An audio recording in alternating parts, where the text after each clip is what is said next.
지금 이 순간에도 전세계 인터넷 트래픽의 3분의 1이 향하는 곳이 있습니다. 그건 바로 성인 컨텐츠입니다. 유튜브, 넷플릭스, 챗GPT도 아니라 19금 컨텐츠라니 놀랍지 않나요? 심지어 특정 시간대에는 유튜브와 넷플릭스, 트위터의 트래픽을 모두 합친 것보다도 많다는 충격적인 분석까지 있을 정도죠. 단순히 영상 스트리밍만 얘기하는 게 아닙니다. 우리가 무심코 입력하는 검색어, 클릭을 유도하는 광고, 수많은 커뮤니티의 대화까지 모두 합치면 사실상 인간의 성욕이 인터넷 세상을 움직이는 가장 강력한 엔진인 셈입니다. 그리고 이 보이지 않는 거대한 욕망의 흐름은 지금 지구상에서 가장 빠르게 성장하는 산업을 만들어냈습니다. 바로 성인 산업이죠. 그리고 이 시장의 규모는 최근 10년 동안 무려 7배나 커졌습니다. 이게 얼마나 엄청난 성장세냐면 같은 기간 동안 영화 산업은 사실상 제자리 걸음 중이고 우리 삶의 일부인 음악과 게임 산업조차 겨우 2배 남짓 성장하는 데 그쳤습니다. 심지어 성인물은 항상 규제가 따라오죠. 광고 금지, 결제 제한, 사이트 차단 등등 각종 규제의 벽이 있음에도 가파른 성장을 이뤄내고 있다는 건 그 어떤 산업에서도 보지 못한 전무후무한 기록입니다. 그럴 수밖에요. 경제가 아무리 어려워져도 인간의 성욕에는 불황이 없으니까요. 대표적인 예로 플랫폼 올리팬스의 성장세는 거의 괴담 수준입니다. 이 플랫폼 하나에서만 오가는 돈이 연간 10조 원에 달합니다. 즉 이번 한 해에만 직원 1명당 500억 원씩 벌은 셈이죠. 이는 지금 전 세계에서 가장 핫한 기업인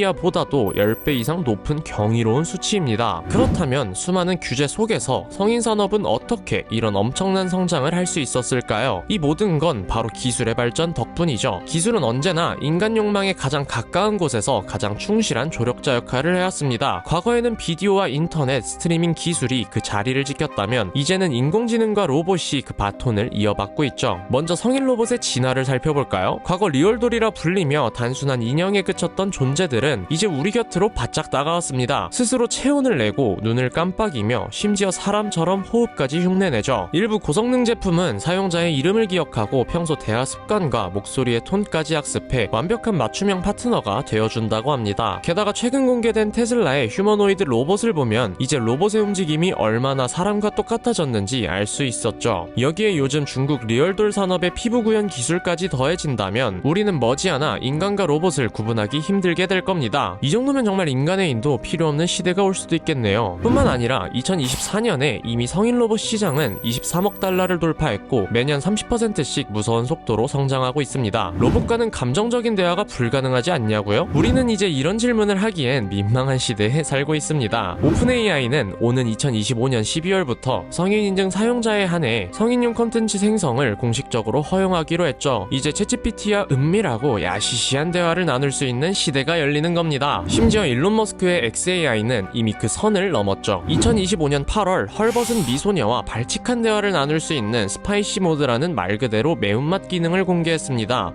이게 참 여러분께 설명하면서 보여드리려고 시청각 자료까지 준비했는데 노딱에 걸릴까봐 차마 보여드리진 못하겠네요. 그래도 자료 조사하랴 팩트 체크하랴 이틀 밤을 꼬박 세우며 빡세게 준비했습니다. 딱 3초만 투자해서 구독 한 번만 눌러주시면 저에게 큰 힘이 될 것 같습니다. 아무튼 우리는 인공지능을 통해 내가 원하는 얼굴, 내가 바라는 말투, 그리고 내가 꿈꾸는 관계까지 완벽하게 설정할 수 있는 시대를 살게 된 겁니다. 이제 야한 동영상은 더 이상 수동적으로 보는 컨텐츠가 아니죠. 클릭 한 번이면 세상에 없던 나만의 이상형이 태어나는 겁니다. 인류는 드디어 주어진 욕망을 그저 소비하던 존재에서 스스로 욕망을 설계하고 창조하는 존재로 바뀌어가고 있습니다. 그럼 어떻게 우리는 스스로 욕망을 이 정도까지 제어할 수 있게 되었을까요? 우리는 이제 욕망의 역사를 되짚어볼 필요가 있습니다.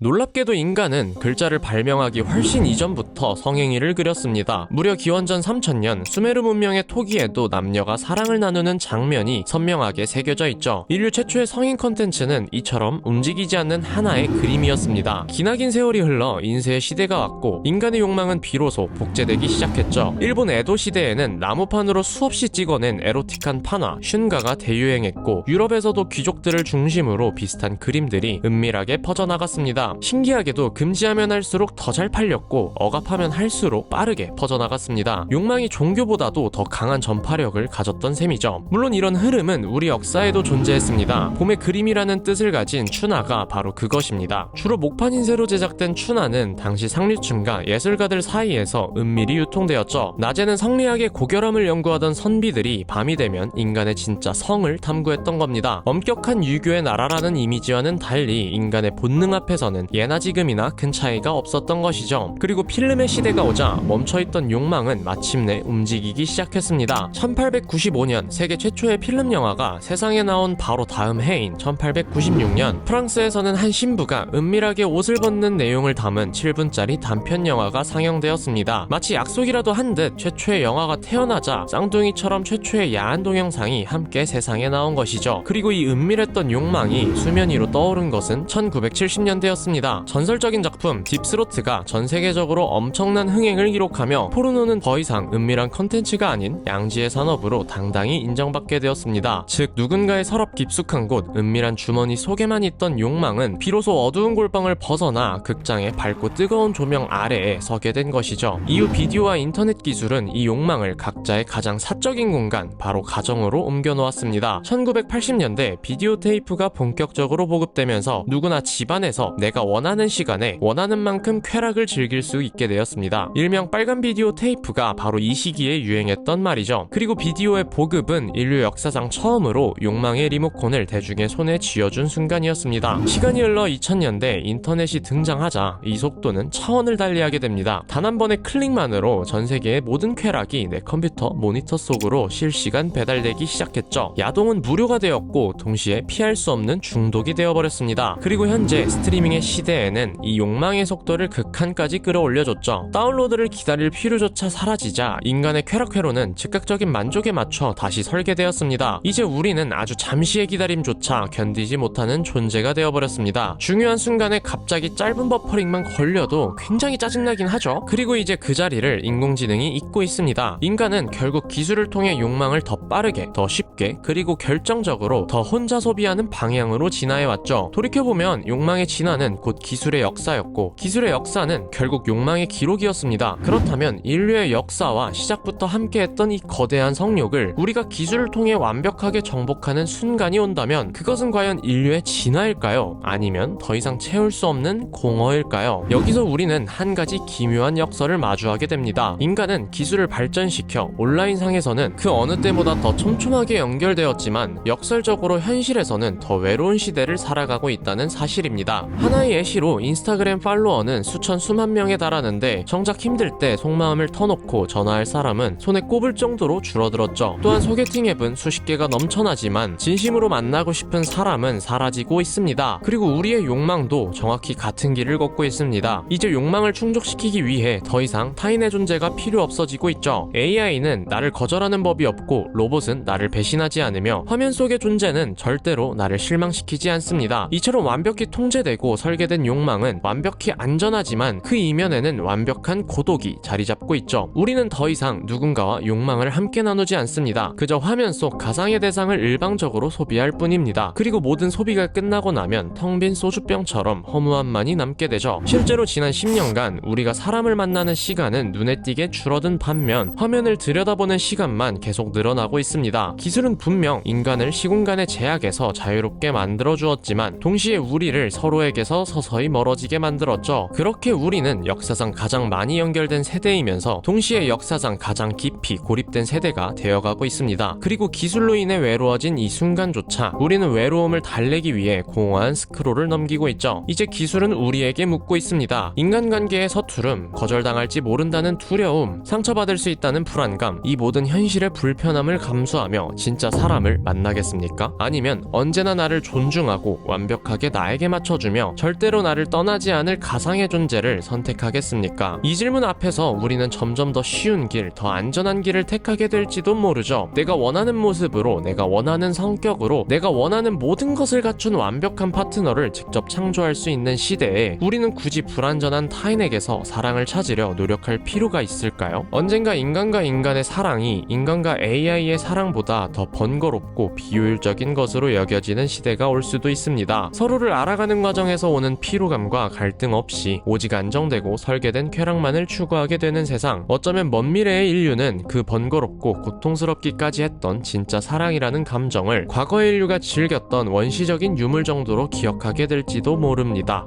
더 재밌는 지식과 정보를 열심히 준비하고 있습니다. 구독하고 조금만 기다려주시면 금방 돌아오겠습니다.